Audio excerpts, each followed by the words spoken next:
Hello, I'm Tracy Seathers Parker, marketing strategist, coach, and president of Wordplay PR and Marketing in Grapevine, Texas. In this episode of Marketing Mojo, I'm talking about measuring results with metrics that matter. And I'm going to say that again, measuring results with metrics that matter. I taught a private workshop yesterday for an organization that hired me to help its in-house team create a marketing plan. During the 4-hour workshop, we took a deep dive into their business and I guided them through my 6-step process. We covered changes, challenges, goals, positioning, their ideal customer, tactics, budget, and measuring results. The last step often gets skipped, which boggles my mind because this is how you know, not guess or think, but know what worked and what didn't. I taught them how to create an evaluation checklist, set up measurement tools specific to their tactics, which will help them determine what produced the best ROI and achieved their business goals. As the group was brainstorming what to track and throwing out ideas, I realized that I had to point out the difference between metrics that matter and what I call the fluffy metrics.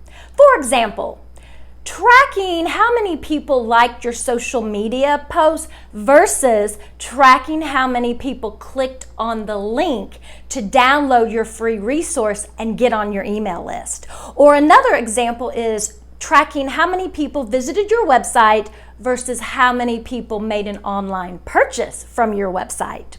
Or tracking your email open rate versus how many people clicked through or signed up to watch a webinar.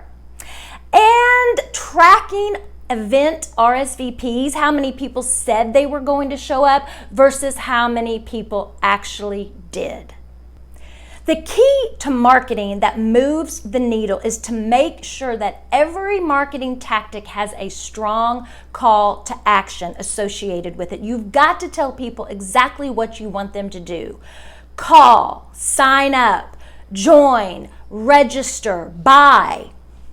These are all actions that move the needle. As a result of this exercise, the group is looking at their marketing from a different perspective, and they're asking themselves, is this going to move the needle or help us achieve our goals? If not, then why are we doing it?